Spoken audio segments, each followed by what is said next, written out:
ఆ జిల్లాలో అందరూ వీఐపీలే. ప్రతి ఎమ్మెల్యే తనది మంత్రి రేంజ్ అనుకుంటూ ఉంటారు. ఎమ్మెల్యేలు కానీ నేతలు సైతం సీఎం స్థాయిని ఊహించుకుంటారు.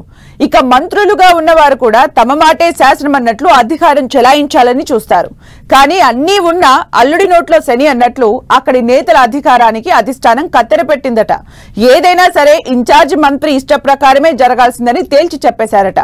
దీంతో ఇన్ఛార్జ్ మంత్రిని ప్రసన్నం చేసుకునే పనిలో కొందరు, తమను ఎవరూ పట్టించుకోవడం లేదని మరికొందరు లోపల ఫీల్ అవుతున్నట్లు చెప్తున్నారు. ఏదైనా సరే కాంగ్రెస్ అంటేనే ఇలా ఉంటుందని తమలో తాము సర్ది చెప్పుకుంటున్నారట. ఉమ్మడి వరంగల్ జిల్లా కాంగ్రెస్ రాజకీయాలు ఆసక్తి రేపుతున్నాయి. జిల్లాలో మొత్తం 12 నియోజకవర్గాలు ఉండగా హస్తం పార్టీకి 11 మంది ఎమ్మెల్యేల బలం ఉంది. ఒక్క జనగాం ఎమ్మెల్యే పల్లా రాజేశ్వరరెడ్డి మాత్రమే ప్రతిపక్షంలో ఉన్నారు.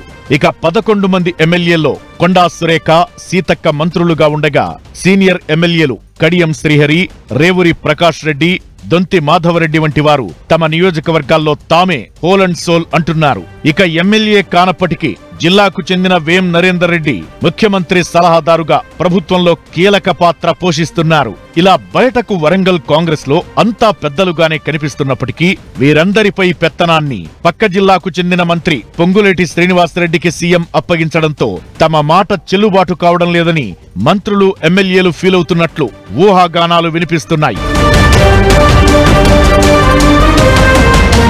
ముఖ్యంగా ఉమ్మడి వరంగల్ జిల్లాలో మంత్రి కొండా సురేఖ సీనియర్ నాయకురాలు. తొలి నుంచి కాంగ్రెస్ లో ఉన్న సురేఖ మధ్యలో పార్టీ మారినా కాంగ్రెస్ లో తానే సిన్సియర్ లీడర్ అని భావిస్తుంటారు. ఇక జిల్లాలో తన మాటే చెల్లుబాటు కావాలన్నట్లు సురేఖ రాజకీయం చేస్తుంటారు. ఉమ్మడి రాష్ట్రంలో వైఎస్ ముఖ్యమంత్రిగా ఉండగా జిల్లాలో మంత్రి సురేఖ చక్రం తిప్పారు. ఇక వైఎస్ మరణానంతరం పార్టీలు మారినా 2018 ఎన్నికలకు ముందు సొంత గూటికి చేరారు సురేఖ. ఆ తరువాత సీఎం రేవంత్ రెడ్డికి మద్దతుగా నిలిచి మరోసారి మంత్రి పదవి చేపట్టారు. ఇంతవరకు అంతా తాను అనుకున్నట్లే చక్రం తిప్పిన సురేఖ ఈ మధ్య తన మాట చెల్లుబాటు కావడం లేదని ఫీల్ అవుతున్నారట.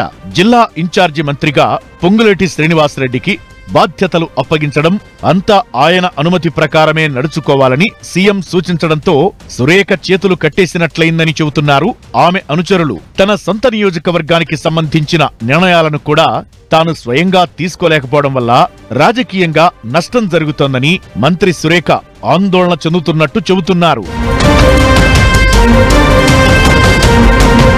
ముఖ్యంగా గ్రేటర్ వరంగల్ నగరాభివృద్ధిలో తన ప్రమేయం తగ్గిపోతోందని మంత్రి సురేఖ మదనపడుతున్నట్లు టాక్ వినిపిస్తోంది. అదేవిధంగా తన నియోజకవర్గానికి చెందిన మేయర్ గుండు సుధారాణి కాంగ్రెస్ లో చేరిన విషయం తనకు తెలియజేయలేదని మంత్రి బహిరంగంగా అసంతృప్తి వ్యక్తం చేశారు. ఎమ్మెల్యే రేవూరి ప్రకాష్ రెడ్డితో మంత్రి సురేఖ ఫోన్లో వాదులాటకు దిగడం ఆ మధ్య వైరల్ గా మారింది. కాంగ్రెస్ ప్రభుత్వం అధికారంలో ఉండగా తాను మంత్రిగా పనిచేస్తుండగా తన జిల్లా, తన నియోజకవర్గంలో తన ప్రమేయం లేకుండా నిర్ణయాలు జరిగిపోతుండడమే మంత్రి సురేఖను అసంతృప్తికి గురిచేస్తోందని చెబుతున్నారు. అదేవిధంగా ఇటీవల కాకతీయ యూనివర్సిటీలో కొన్ని టెండర్ల వ్యవహారంలోనూ తనకు సమాచారం లేదని మంత్రితో పాటు కొందరు ఎమ్మెల్యేలు ఆవేదన వ్యక్తం చేస్తున్నట్టు చెబుతున్నారు. ప్రభుత్వంలో కీలకంగా ఉన్న పొంగులేటికి ఇన్ఛార్జిగా బాధ్యతలు అప్పగించినా తమ అభిప్రాయాలు కూడా తెలుసుకుంటే బాగుండేదని మంత్రులు, ఎమ్మెల్యేలు తమ అంతర్గత సంభాషణల్లో చర్చించుకున్నట్టు చెబుతున్నారు. జిల్లాలో అందరూ సీనియర్లే కావడం,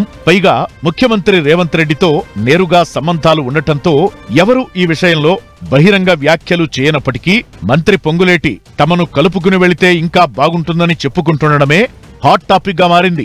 మంత్రులు, ఎమ్మెల్యేల ఆవేదన ఇన్ఛార్జి మంత్రి పొంగులేటి దృష్టికి వెళ్లిందో లేదో గాని ఉమ్మడి వరంగల్లో ఏ ఇద్దరు కాంగ్రెస్ నేతలు కలిసినా ఇదే విషయం చర్చించుకుంటున్నట్లు చెబుతున్నారు. ఈ పరిస్థితుల్లో ఇన్ఛార్జి మంత్రి పొంగులేటి జిల్లాకు చెందిన ఎమ్మెల్యేలు, మంత్రుల అసంతృప్తిని ఎలా సరిదిద్దుతారనేది ఆసక్తికరంగా మారింది.